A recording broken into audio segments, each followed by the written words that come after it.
everyone, I'm Tanaz from foreverconscious.com, and today I would like to talk to you about the Great Conjunction, which is the alignment of Jupiter and Saturn. It happens on December 21st, 2020. I will talk about the astrology of this day, but also the cosmic intuitive energies that are on offer to us and how we can tap in, tune in, and work with this energy.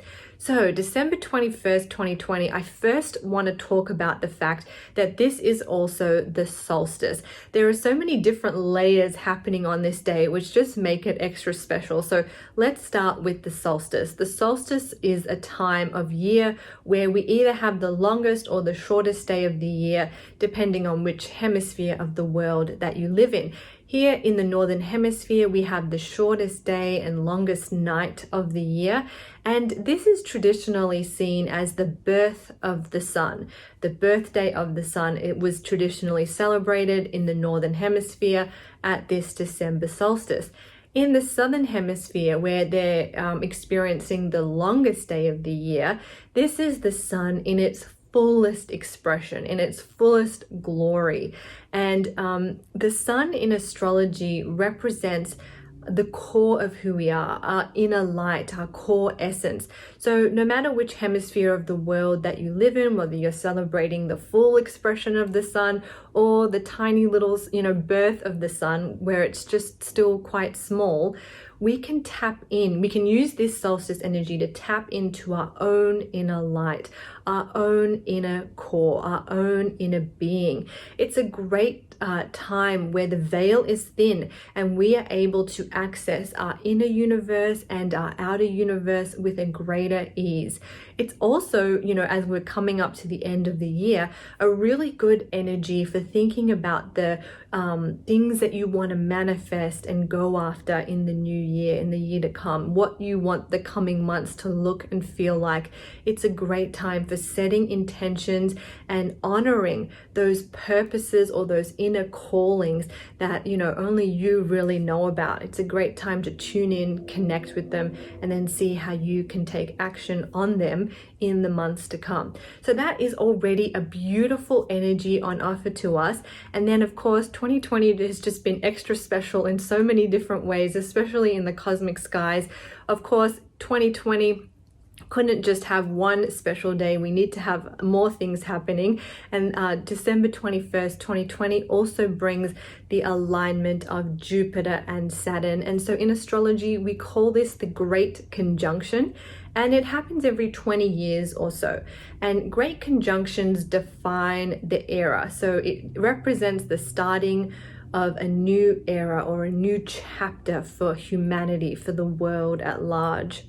Now, what's really interesting again in 2020 is that these great conjunctions that have defined the eras that we have moved through for the last 200 years, they have all predominantly, not all, just, predominantly taken place in earth signs. So over the last 200 years, the great conjunctions predominantly have happened in earth signs.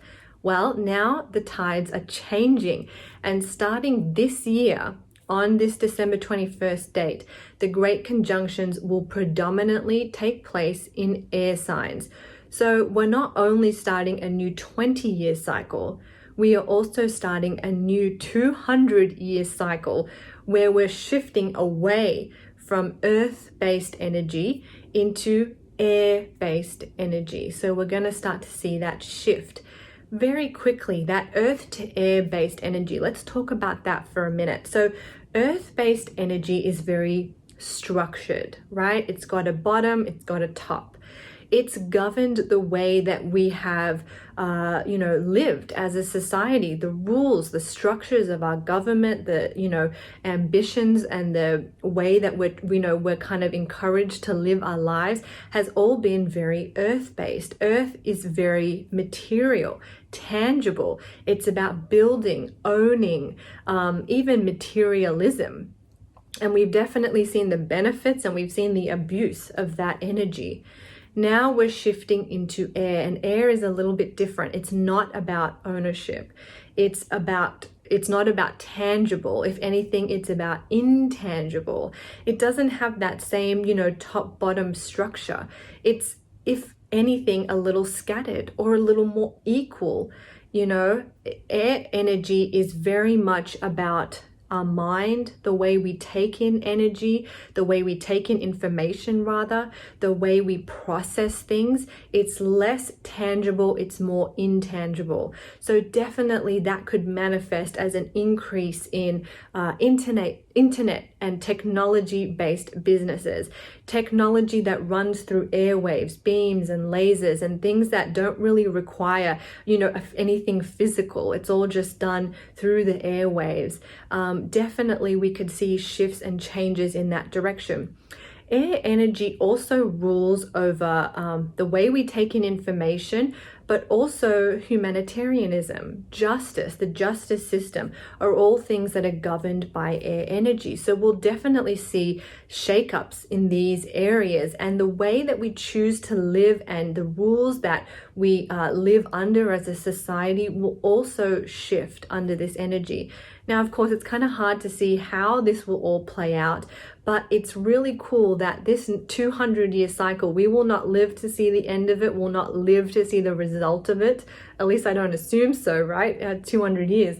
But we're here to see the start of it. You have been chosen to be here to see the start of this new cycle. So it'll be interesting to see. And on a deeper level, air energy is also, in a way, ruling over a higher level of consciousness. All energies, even Earth, you know, definitely has its higher octaves and its higher frequencies.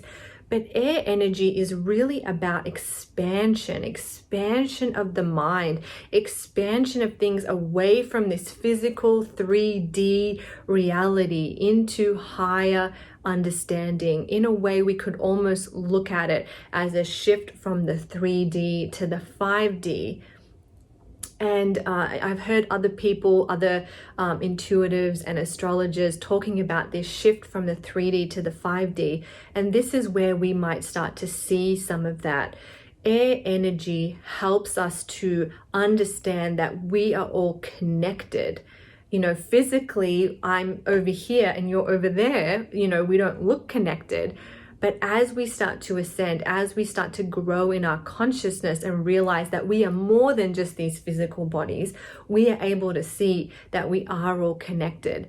And part of the beauty of air energy and what we can get excited about is that it helps us to understand that we are one and that we all thrive. That we thrive when all of us thrive, not just a single few, which can sometimes be a little bit of a trap in that earth-based energy, which is very rooted on materialism, especially when it starts to be abused. And air energy and how it's a little bit different is that it understands that my well-being is connected to your well-being. And if I want to be well, that means you have to be well too. And it's sort of understanding that connection, that we are all one, that we are all kind of in this together, that how we treat each other, how we treat ourselves governs the weather of this planet, so to speak. So that is something that we can hopefully look forward to, more people starting to understand that as we move into this more air-based cycle. Now, Jupiter and Saturn will be aligning in this air sign of Aquarius, and they will actually align at 0 degrees of Aquarius. 0 degrees of any zodiac sign is really a potent charged spot. 0 represents infinite potential. So we're really getting a boost of these two planetary energies on this day as they come together December 21st at 0 degrees of Aquarius. Aquarius energy is the air sign that will be dominating, especially for the coming years. Aquarius really rules over this idea of community and humanitarianism. These are all things that could be thrown into the spotlight, especially in the first part of this 20-year cycle. On a deeper level, Jupiter and Saturn coming together also indicate some sort of leap or jump into a higher consciousness. So let me explain. We have the planets that orbit close to the sun, Mercury, Venus, and Mars. In astrology, these planets are considered the personal planets. They rule over more sort of surface level things. Then we have the planets that are furthest from the sun. Pluto, Pluto, Neptune, and Uranus. Those planets way out there in our solar system indicate higher consciousness.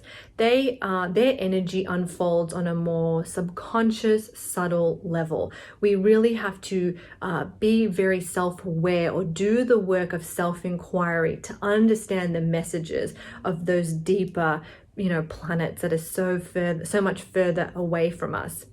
Jupiter and Saturn are smack bang in the middle of these. We've got our personal planets on this side, we've got the higher consciousness planets on that side, and Jupiter and Saturn in the middle. Mercury and Uranus are linked. Uranus is simply the higher octave of Mercury. Neptune is the higher octave of Venus, and Pluto is the higher octave of Mars.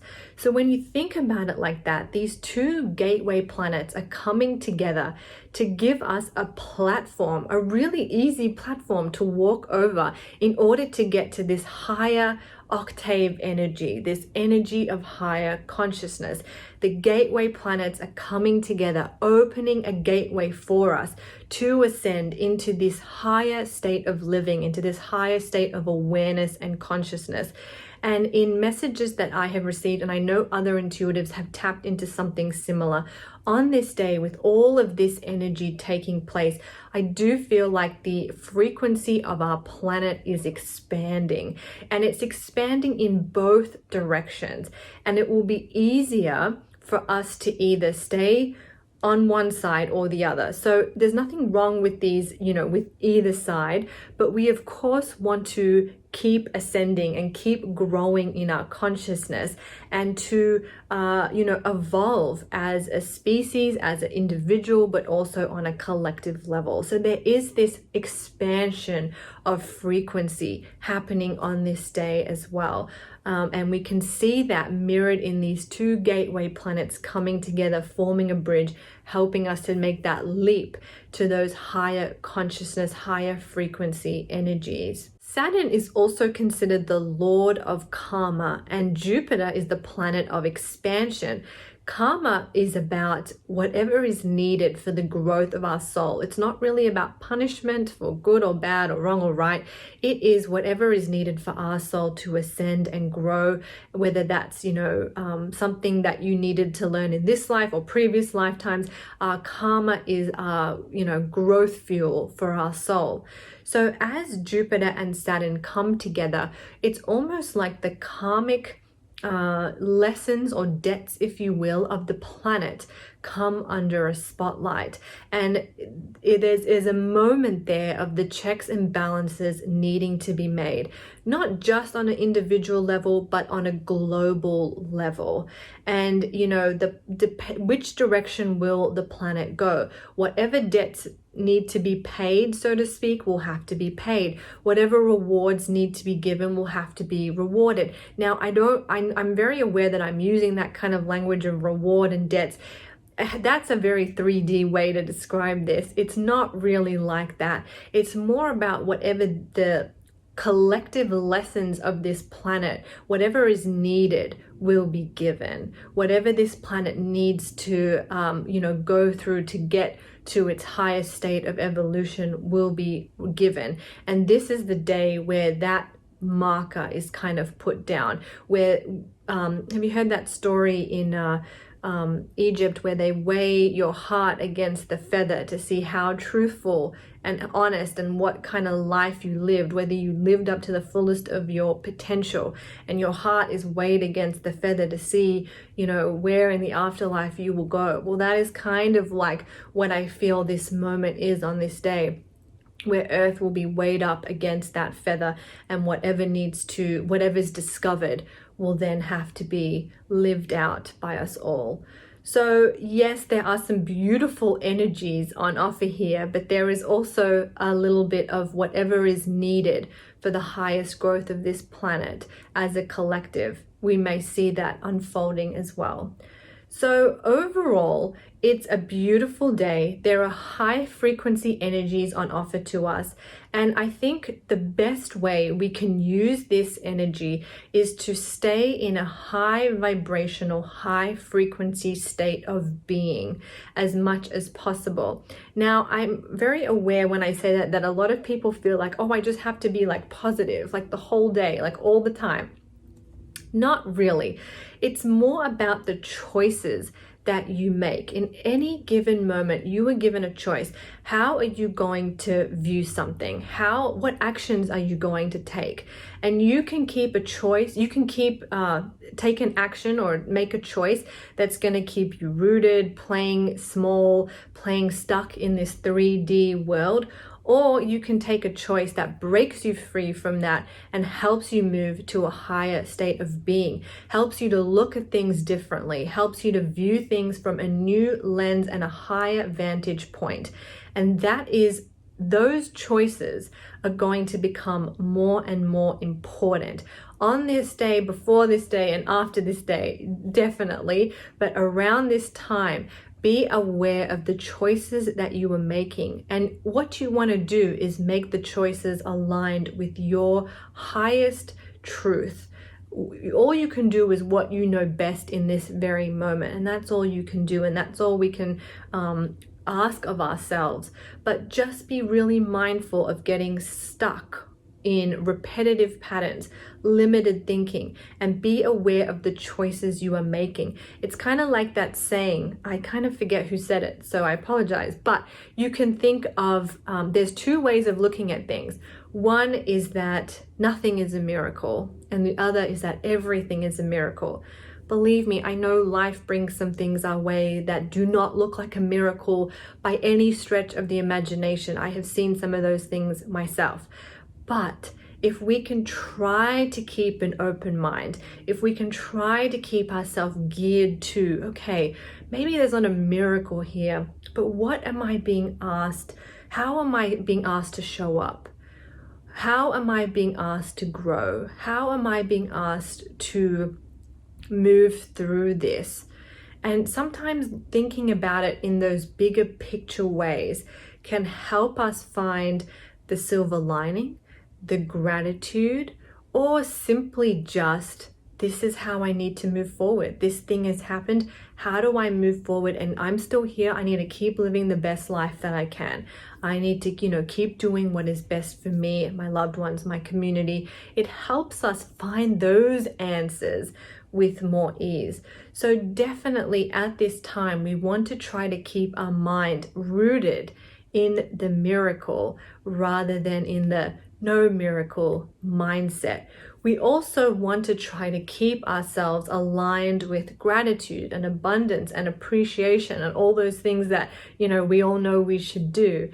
But I be mindful about faking or suppressing so-called negative emotions. That is not what we want to do. As we move to higher levels of frequency, we understand that those emotions serve a very valid and important purpose. They are teachers. They are part of why we are here. We have come to this earth in these bodies to experience the rainbow of emotions that are on offer to us. We don't want to wallow in any emotion for too long, but part of our job is to taste and experience all of them. So no suppressing of emotions. We want to be truthful and honor to us, and honor ourselves, but we want to think about the choices that we're making and where those choices are leading us. And part of that is thinking about, if we imagine life is a mirror, and everything that you are seeing outside of you is being created by what you think, what you feel, and what you know. Your knowing, what you feel, and what you think is like a beam. Think of this air energy, right? I spoke about things in lasers and beams. I think this is something else that we might start to become aware of, that these are powerful. And I'm pointing to here because this is where, our third eye chakra shoots out a beam of what we're thinking. We create that. What we're feeling, we create that. What we know, I'm pointing to my, solar plexus. what we know, we create that. So it's our knowing, our feeling, and our thoughts that help to paint the reality that we live in. All of us, each one of us.